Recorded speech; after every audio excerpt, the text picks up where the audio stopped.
Hey, assalamu alaikum everyone. Today's Sunday, the last day of the week, and BONK has been quite good with its own move to the upside. And now here is your update, and if you're wondering what's going on, so you've broken out of this historical descending triangle, but you didn't seem to have retested the line that you broke out of. So there could be room opened up for BONK to probably trace down to 1106 and try to retest down at this line 1103.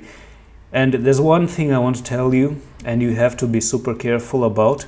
Yes, BONK, at least the break is to the upside end. That's very good, right? But what I want to warn you at this point of time is that if you end up going down for the retest, if the retest does actually happen, right?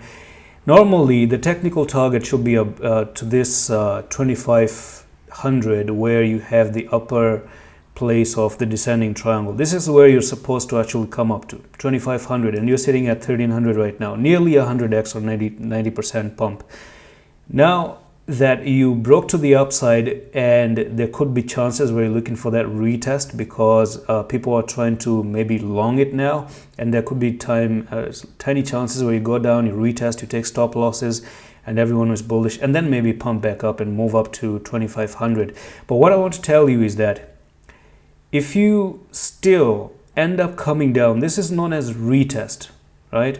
On a very clean break, retest is, as the word itself says, is a retest. It doesn't really mean buy. It doesn't even really mean become bullish, right? All you can do as a trader is when things come down, you buy and you work with the stop loss probably. Just in case everything doesn't go your way, you risk something. You must go with that risk reward management, and this is something that all of you should know by now. And go with the risk reward, maybe risk 3%, 2%, maybe 4%, maybe maximum 5% if you're thinking that it's going to move up 90%.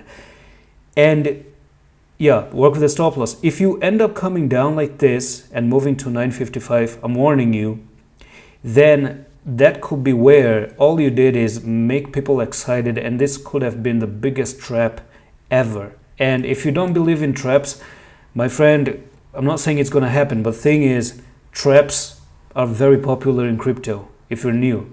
And let's just hope we don't get trapped in this thing. And if you do go back for the retest, as I said before, try it, take it with some stop losses, work with stop losses, because you never know if a fake out is going to happen. So that's all for the video. I'm going to see you in the next one. Allah Hafiz.